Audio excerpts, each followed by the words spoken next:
નમસ્કાર. Indian lit chat channel પર હું ધવલ રાજ્યગુરુ આપનું હાર્દિક સ્વાગત કરું છું. નમસ્કાર. હા. આજે આપણે એક એવા સાહિત્યિક રહસ્યને ઉકેલવાનો પ્રયાસ કરીશું જેણે એમ કહી શકાય કે લગભગ 70 વર્ષથી દુનિયાને ચક્રાવે ચઢાવી છે. રહસ્ય છે એક નાટકનું અને એના વિશે કહેવાય છે કે તેમાં કશું જ બનતું નથી. બે વાર. હા, 2 વાર. છતાં આ નાટકે થિયેટરના નિયમો હંમેશ માટે બદલી નાખ્યા. આપણે વાત કરી રહ્યા છીએ સેમ્યુઅલ બેકેટના વેઇટિંગ ફોર ગોદો વિશે. આપણી પાસે જે સ્ત્રોતો છે એ આ નાટકના ઊંડાણમાં ઉતરે છે.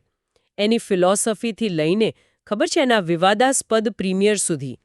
તો આજનો આપણો મકસદ એ સમજવાનો છે કે આ જે દેખીતો ખાલીપો છે એમાં એવી તે કઈ જાદુઈ વાત છુપાયેલી છે જે આજે પણ આપણને બધાને ક્યાંક ને ક્યાંક સ્પર્શી જાય છે.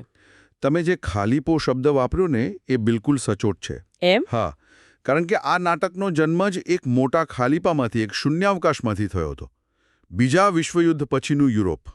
ઓહ! કલ્પના કરો, હોલોકોસ્ટની ભયાનકતા દુનિયા જોઈ ચૂકી હતી.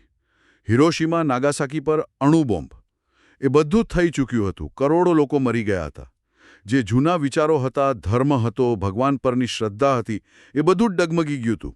લોકોના મનમાં એક જ સવાલ હશે ને? બસ એક જ સવાલ, આ બધું શું કામ? જીવનનો અર્થ શું છે? વેઇટિંગ ફોર ગોદો એ આ સવાલનો કોઈ જવાબ નથી, પણ એ સવાલ પોતે જ છે. અને આ માત્ર એક દાર્શનિક વિચાર નહોતો, ખરું ને? મેં વાંચ્યું છે કે સેમ્યુઅલ બકેટ પોતે આ અનુભવમાંથી પસાર થયા હતા.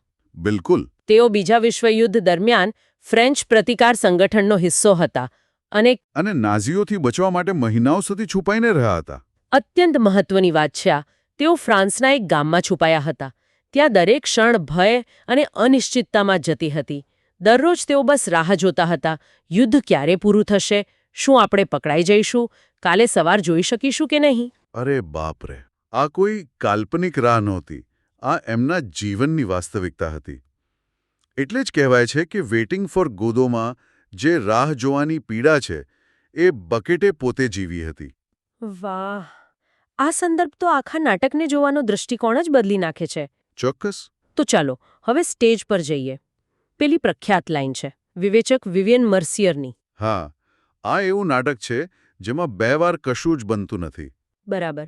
હવે આ સાંભળીને તો કોઈને પણ લાગે કે આ તો ખૂબ કંટાળાજનક હશે. તો આ કશું ન બનવું એ સ્ટેજ પર દેખાય છે કેવું? જુઓ, કલ્પના કરો, સ્ટેજ પર બીજું કશું જ નથી. બસ એક વેરાન રસ્તો અને એક સૂકું ઝાડ. ત્યાં બે મિત્રો છે, વ્લાદિમીર, જેને દીદી કહે છે, અને એસ્ટ્રેગોન, એટલે કે ગોગો. દીદી અને ગોગો. હા, અને તેઓ ગોદો નામના કોઈકની રાહ જોઈ રહ્યા છે. કોણ છે આ ગોદો? એમને કંઈ ખબર છે? કાંઈ જ નહીં. ક્યાંથી આવશે, કેમ આવશે, કશું જ નહીં. બસ એટલી ખબર છે કે ગોદો આવશે તો તેઓ બચી જશે. ઓકે. અને આ અનંત રાહમાં સમય પસાર કરવા માટે તેઓ મથે છે. જેમ આપણે બધા કરીએ છીએ જ્યારે કંટાળો આવે ત્યારે. કોઈ મીટિંગની રાહ જોતા હોઈએ કે પછી ટ્રેનની. એટલે આપણે ફોન કાઢીએ છીએ, આમ તેમ વાતો કરીએ છીએ. બરાબર એ જ. પણ એમની પાસે ફોન નથી. હા, સાચી વાત. એટલે તેઓ શું કરે? એકબીજાની ટોપી બદલે છે, ગાજર ખાય છે, પોતાના બૂટ સાથે મથામણ કરે છે, ઝઘડે છે અને તરત પાછા એક થઈ જાય છે. કારણ કે એકબીજા વગર રહી પણ નથી શકતા. બિલકુલ. અને એમની વાતો તદ્દન અતાર્કિક. 1 મિનિટ બ્રહ્માંડની વાતો કરે અને બીજી જ મિનિટે પોતાના પેશાબની સમસ્યાની. આ બધું એ જ બતાવે છે કે આપણે અર્થહીનતાને ભરવા માટે કેવા કેવા પ્રયત્નો કરીએ છીએ. અને પછી આ એક વિધતા તૂટે છે પોઝો અને લકીના આવવાથી. આ દ્રશ્ય તો ખરેખર બહુ જ વિચિત્ર છે અને થોડું ડરામણું પણ. ખૂબ જ. એક જાડો, દમદાર માલિક છે પોઝો, અને એણે એક ગુલામ જેવા માણસ લકીના ગળામાં દોરડું બાંધ્યું છે. જાનવરની જેમ ખેંચી રહ્યો છે ને. હા, અને લકીના હાથમાં ભારે સામાન છે. પોઝો આવીને દીદી અને ગોગો પર રોફ જમાવે છે, તેમને હુકમ કરે છે, અને પછી એ એક અત્યંત ક્રૂર અને વિચિત્ર કામ કરે છે. એ લકીને વિચારવા માટે કહે છે. બરાબર. હા, લકીનું એ ભાષણ મેં વાંચ્યું છે ને એ તો શબ્દોનો એક અર્થહીન ધોધ છે. એમાં તર્ક જેવું તો કશું જ નથી. કારણ કે બકેટ એવું કહેવા માંગે છે કે આપણી બુદ્ધિ, આપણું જ્ઞાન, આપણી ફિલોસોફી, આ બધું જ હવે કચરો બની ગયું છે. માત્ર શબ્દોનો ઘોંઘાટ. બસ પોઝો અને લકી ચાલ્યા જાય છે. દીદી ગોગો ફરી એકલા, પછી એક છોકરો આવે છે અને સંદેશો આપે છે. મિસ્ટર ગોદો આજે નહીં આવે પણ કાલે જ ચોક્કસ આવશે. હા, અંક અહીં પૂરો. તેઓ નિરાશ થઈને આત્મહત્યાનો વિચાર કરે છે, પણ દોરડું નથી. અંતે તેઓ કહે છે, ચાલો જઈએ. પણ સ્ટેજ પર સૂચના હોય છે, તેઓ હલતા નથી અને પડદો. અને પછી અંક 2માં આ બધું જ લગભગ એવું ને એવું જ ફરી થાય છે. આ પુનરાવર્તન જ માણસને હચમચાવી નાખે છે. જાણે આપણે કોઈ લૂપમાં ફસાઈ ગયા હોઈએ એવું લાગે. હા, પણ થોડા ભયાનક ફેરફાર સાથે. જે સૂકું ઝાડ હતું એના પર હવે 4-5 પાંદડા ફૂટ્યા છે. એટલે આ શું છે? આશાનું પ્રતીક કે પછી કોઈ ક્રૂર મજાક? એ જ તો સવાલ છે. ગોગોને ગઈકાલનું કશું જ યાદ નથી. આપણી સ્મૃતિ કેટલી નાજુક છે, નહીં? બરાબર. અને પોઝો અને લકી ફરી આવે છે, પણ હવે પોઝો આંધળો છે અને લકી મૂંગો. જે સત્તા અને બુદ્ધિનું પ્રતીક હતા તે હવે સંપૂર્ણપણે નષ્ટ થઈ ગયા છે. એકદમ. અને ફરી એ જ છોકરો આવે છે, એ જ સંદેશો લઈને. અને આત્મહત્યાનો બીજો પ્રયાસ, જે તો એનાથી પણ વધુ હાસ્યાસ્પદ અને કરુણ છે. હા. તેઓ કમરપટ્ટાથી લટકવાનો પ્રયાસ કરે છે, પણ એસ્ટ્રેગોનનો પટ્ટો તૂટી જાય છે અને એનું પેન્ટ નીચે પડી જાય છે. તમને એક ક્ષણ માટે હસવું આવે, પણ બીજી જ ક્ષણે સમજાય કે તેઓ પોતાની પીડાનો અંત લાવવામાં પણ કેટલા લાચાર છે. બરાબર. અને અંત ફરી એ જ. હા, ચાલો જઈએ. અને તેઓ ફરી હલતા નથી. પડદો. આ વર્તુળાકાર રચના એ જ કહે છે કે જીવન કોઈ સીધી રેખામાં નથી ચાલતું, કોઈ પ્રગતિ નથી. આપણે રોજ એ જ જગ્યાએ પાછા આવીએ છીએ, એ જ આશાઓ અને એ જ નિરાશાઓ સાથે. બરાબર. તમે જે રીતે આ પાત્રોની વાત કરી એ મને સીધું જ એમના પ્રતિકાત્મક અર્થ તરફ લઈ જાય છે. કારણ કે દીદી અને ગોગો એ માત્ર બે મિત્રો નથી લાગતા, એનાથી કંઈક વધુ છે, જાણે. એક જ વ્યક્તિના બે ભાગ હોય એવું. હા, બરાબર, એ જ. તમે બરાબર પકડ્યું. વ્લાદિમીર એટલે કે દીદી એ મન છે, માઇન્ડ. તે બૌદ્ધિક છે, તેને બધું યાદ છે. તે જ ગોદોની રાહ જોવાનો હેતુ યાદ કરાવે છે. અને એ હંમેશા પોતાની ટોપી ઉતારીને અંદર જોયા કરે છે, જાણે વિચારોને તપાસતો હોય. ચોક્કસ. જ્યારે એસ્ટ્રોગોન એટલે ગોગો એ શરીર છે, બોડી. એને બસ ભૂખ, ઊંઘ અને શારીરિક પીડાની પડી છે. એના બૂટ એને સતત દુઃખ આપે છે. અને બધું ભૂલી જાય છે. બધું જ. મન ભવિષ્યની ચિંતા કરે છે, જ્યારે શરીર માત્ર વર્તમાનની પીડા અનુભવે છે. અને તેઓ એકબીજાને છોડી શકતા નથી, ભલે ગમે તેટલો ઝઘડો કરે. મન અને શરીરની જેમ જ. આ તો અદ્ભુત છે. છે ને?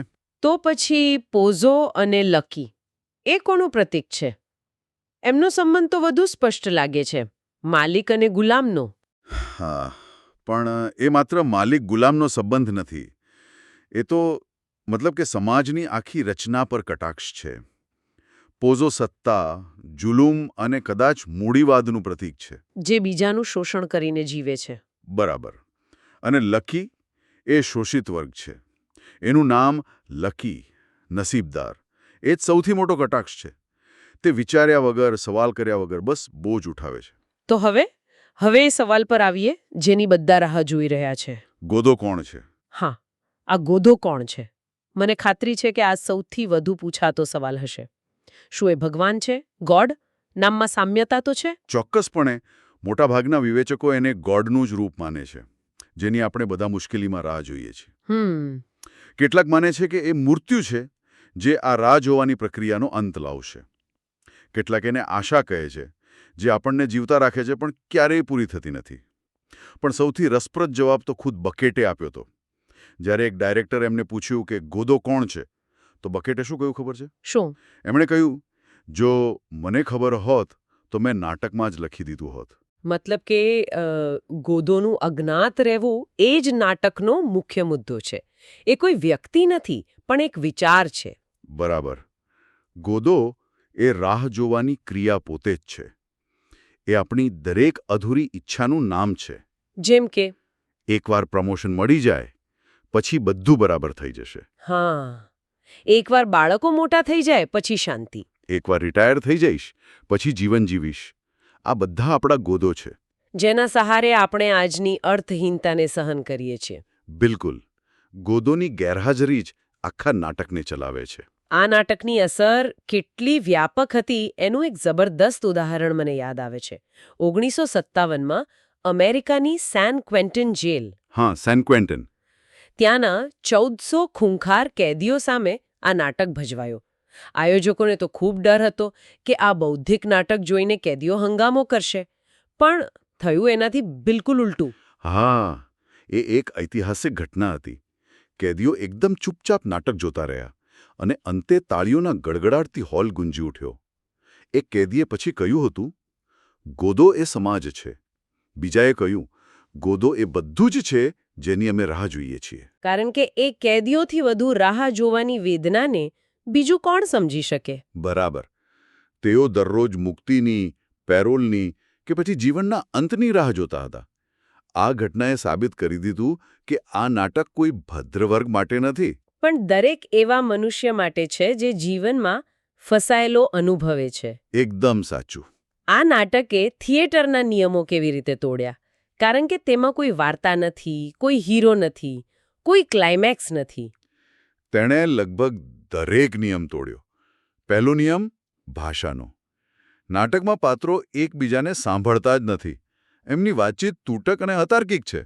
બકેટ કહેવા માંગતા હતા કે ભાષા હવે સંવાદનું માધ્યમ રહી નથી. હા. બીજું, મંચ સજ્જા. એક ઝાડ અને રસ્તો. બસ. એ ખાલી સ્ટેજ પાત્રોના આંતરિક ખાલીપાનું પ્રતીક હતું. અને ત્રીજું અને સૌથી મોટું, ગેરહાજર કેન્દ્ર. નાટકનો મુખ્ય પાત્ર ગોદો ક્યારે આવતો જ નથી. તેની ગેરહાજરી જ વાર્તાને આગળ ધપાવે છે. આવું પહેલાં ક્યારેય થયું નહોતું.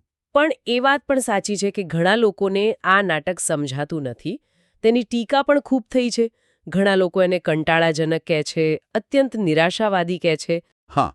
અને એવી પણ ટીકા થાય છે કે તેમાં એક પણ સ્ત્રી પાત્ર નથી. અને એ ટીકાઓ ખોટી નથી. જુઓ, જો તમે પરંપરાગત નાટકની અપેક્ષા સાથે જાઓ, જ્યાં કોઈ વાર્તા હોય, કોઈ ઉકેલ હોય, તો તમને નિરાશા જ મળશે. આ નાટક તમને તૈયાર જવાબો નથી આપતું. ના, એ તમને અસ્વસ્થ કરનારા સવાલો સાથે છોડી દે છે. અને તેનો દૃષ્ટિકોણ શૂન્યવાદી છે.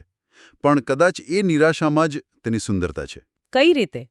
એ બતાવે છે કે ભલે જીવનનો કોઈ મહાન અર્થ ન હોય, છતાં આપણે જીવવાનું ચાલુ રાખીએ છીએ.